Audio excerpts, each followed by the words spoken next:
So today I'm going to start painting the wood line in the background of the painting, and I'm going to paint in the black or dark brown leather parts of the harness, so that then after that dries, I can remove the masking fluid. So I'm going to paint in the back wood lines.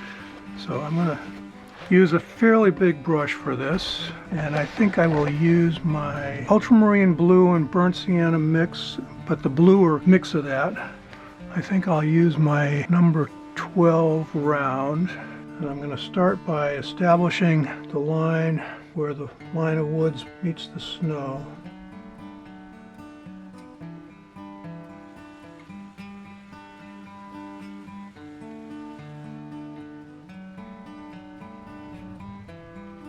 See, that is quite blue, much bluer than the neutral ultramarine blue and burnt sienna mix that I've been using.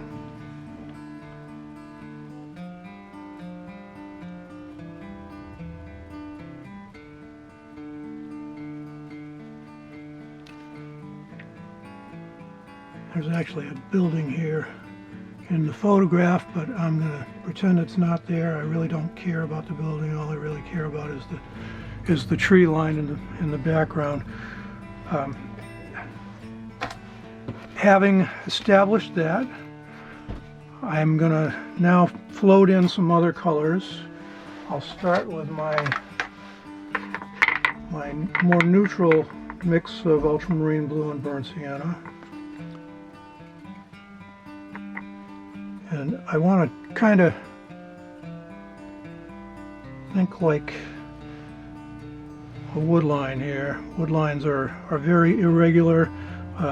Lots of different, there are dark patches and there are lighter patches, and there's actually a little bit of, I can see the bottoms of some spruce trees or some sort of evergreen here. So I'm going to drop in some blue-green. The fact that this is kind of blue creates what's called aerial perspective.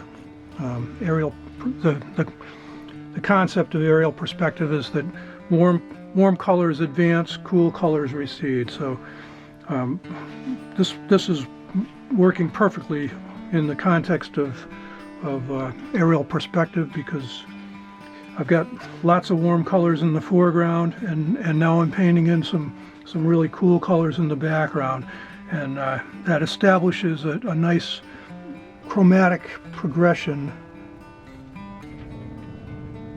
I'm flooding in some sort of clear water here. Now, this looks very dark. At least to me it looks very dark, and I expect it does to you too. And that's one of the reasons that I'm doing what I'm doing, is that when you paint a passage on white paper, it invariably looks dark, because the only thing you've got to judge it against is the white of the paper. So it is very difficult to accurately assess whether you've got your values right or not until you add in some other values to judge it against. And of course, I have the values in the horse and the sleigh and the occupants of the sleigh, and they're useful, but this still looks very dark to me, even compared with pretty dark and warm foreground subjects. But by doing this, it'll help me to establish whether I've got the values right in my foreground subjects or not. Right away, I can see that the top of the back of the horse, and especially the mane, is quite a bit too light in value, and the ears, pretty much everything that's going to be against the wood line is really too light in value. The rest of it is probably okay, although I want to make some adjustments. All right, so now I've got a nice wet mix there. This is not done, but it's too wet to keep working on, and it's a good value to start out, and it's kind of a variety of colors and values. So I'm going to let it dry, and then I can work on that some more. But for now, I'm going to start painting in the harness. Well, actually, before I do that, I think I'll make a couple of adjustments. And in the last session, I mentioned that I had carried the dark value here down a little too far. I'm going to fix that, and I'm also going to, I won't be able to do both of these at the same time because they're adjacent to one another, but I'm also going to darken up this patch right here that's a little too light. First things first, I'm going to push back the darker brown that I painted in here so that it continues. This is actually kind of a hollow in the horse's anatomy where the thigh and hip meets the belly. So it's a continuation of this line here, and that looks pretty good. I think I brought this whole edge down a little too far, so let's push that back a little bit. I'm not removing all of the paint that I put on, but I am pushing up the darkest part.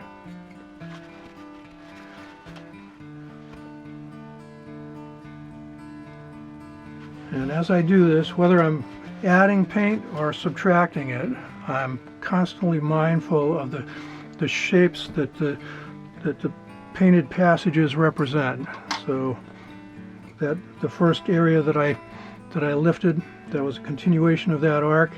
These here sort of echo that arc, and so it's important to be aware of that and try to use everything that I do at this stage to reinforce the things that I've gotten right, correct the things that I've gotten wrong. So now I'm going to move on to the harness, and it is a very dark brown. I think it's quite close to black, but it's not black. And I don't really have anything that is really appropriate right as mixed. I'm going to start with my neutral ultramarine blue and burnt sienna mix, which isn't really going to be dark enough, but it is neutral, and I can darken it with a little bit of neutral tint. Now you probably remember that before I started painting at all, I masked off a number of places, including on this collar, places where there's brass. So I don't really need to worry about cutting around the brass areas. Once this dries, I'll be able to remove the mask, and those passages will be nice and clean, nice clean paper, hopefully the right shapes if I did my masking properly. That's actually a pretty good color. I like that.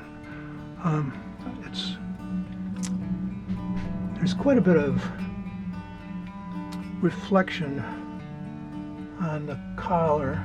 It's the biggest element of the harness. So there's quite a bit of surface.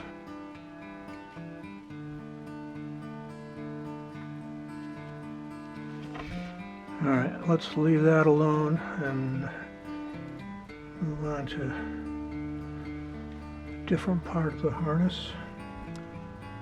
I've switched to my liner because I'm working on narrow straps now.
This is another spot. This is kind of fussy details that probably are too small to really matter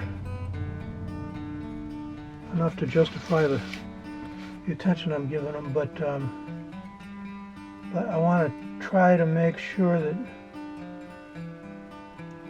these elements that I'm painting right now appear to be a continuation above and below the main strap, and I'm trying to not paint across the main strap, except for this. There's a tongue right here that actually is on top of it, but these two belly straps actually go behind the main strap. So I want to try to preserve the integrity of the main strap there. I'm going to move up to the horse's face. There's the chin strap here.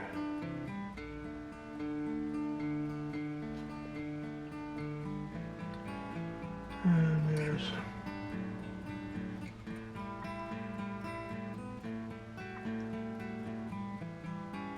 the main strap.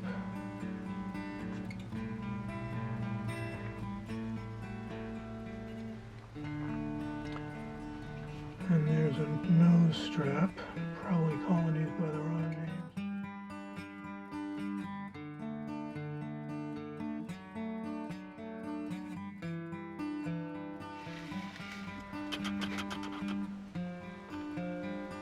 Got a lot of wet paint spread around this painting.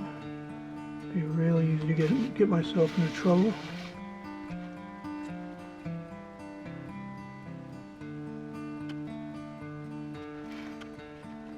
And there's the main strap on the other side of the horse's face. It kind of connects the blinder to the nose strap.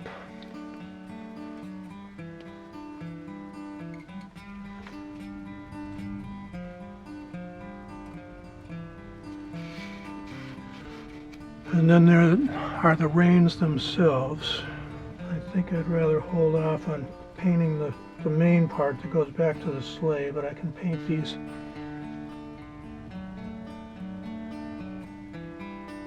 sections that are connecting the horse's bridle to the rest of the harness.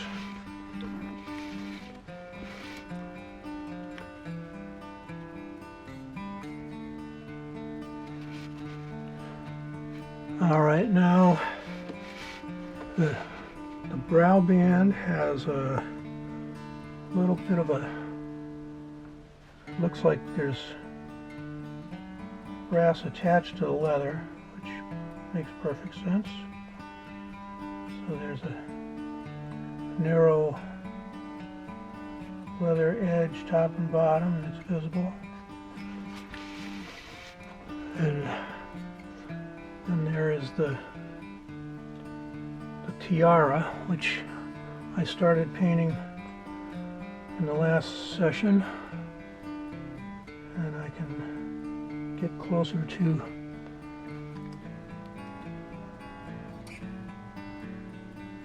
add a little bit of detail to that.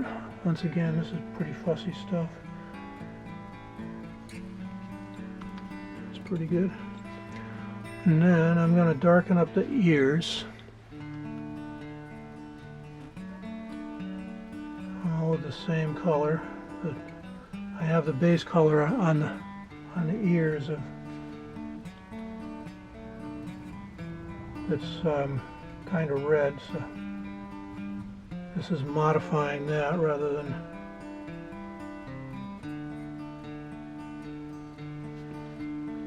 taking its place.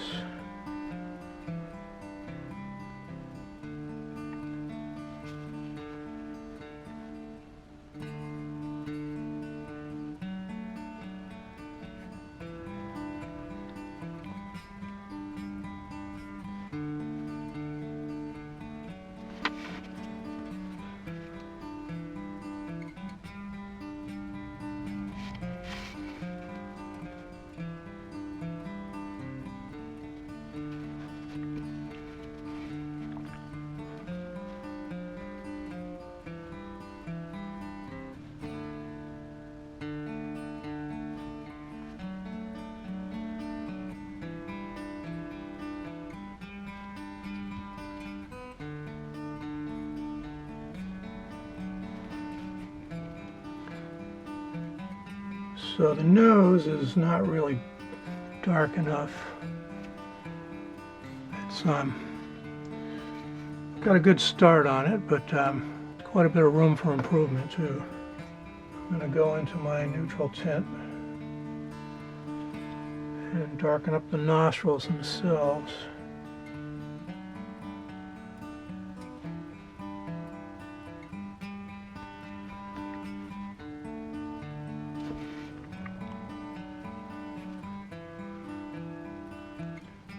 I'm going to have to leave that alone for now. That's looking pretty good. There are some deep shadows here. Again, a little suggestion goes a long way because it's pretty fussy details, but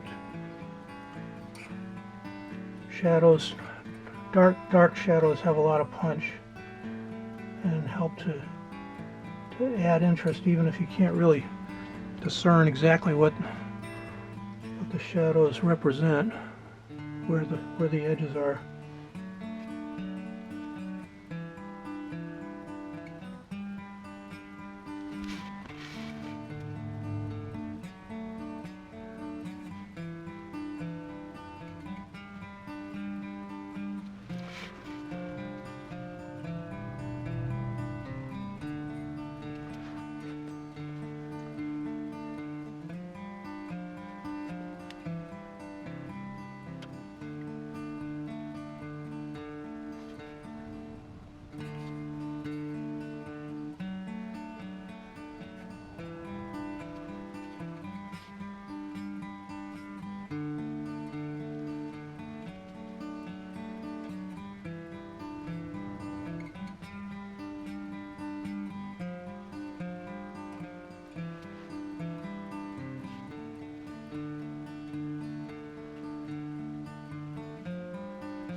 I think that's pretty good.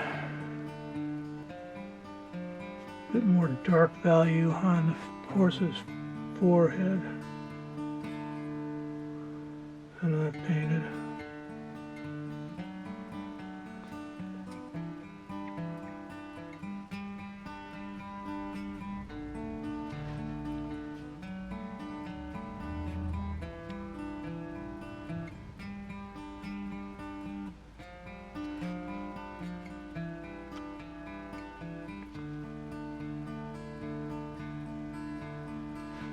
I'd like to paint these two straps, the rump straps, and I think I can get away with, this is damp, but I don't think I'm going to get into trouble if I put my hand there. These straps are two narrow straps rather than the single wide strap that I've got painted.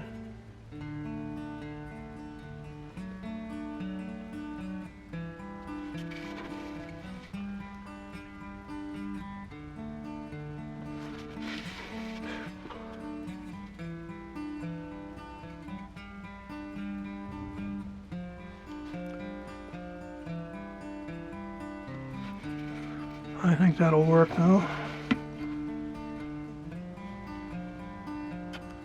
These straps disappear under the reins. So once those dry, I can paint a little bit of my red-brown between them and get rid of that passage of white paper that really doesn't belong there.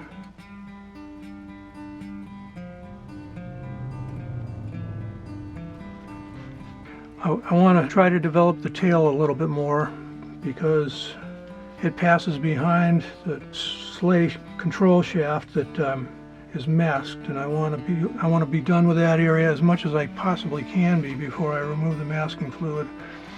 So I'll try to develop that. And then the other thing is the mane. As long as I'm working on the tail, I should probably do the mane as well. So these are both really dark brown. I'm gonna use my neutral ultramarine blue and burnt sienna mix, and I think I'll probably float a little bit of neutral tint into the wet paint. And I want to pay particular attention to the areas around right behind the masked off areas, because those are the most critical areas, and I need to carry the work out enough on either side so that I don't have a problem with it not hanging together. That looks pretty good.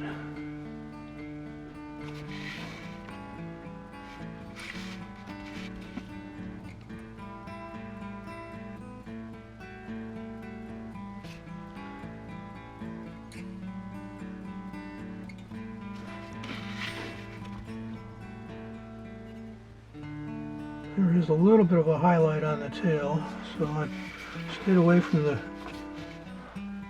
hindmost edge of the upper tail to leave that a little lighter in value. And I actually like the color of that, but I'm gonna float a little bit of neutral tint in just to make it extra dark in some places.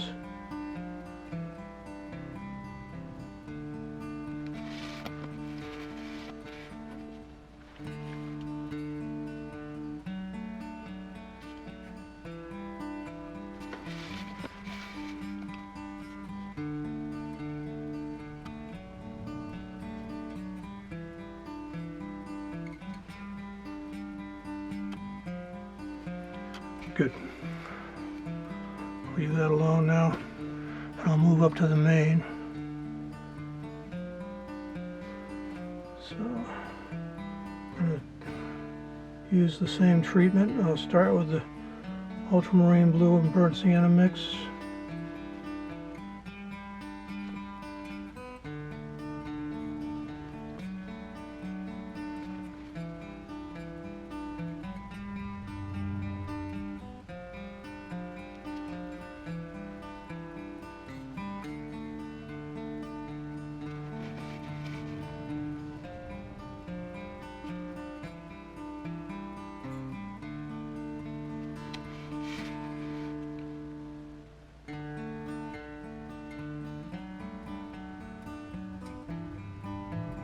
I'm going to drop a little bit of water in. Too much.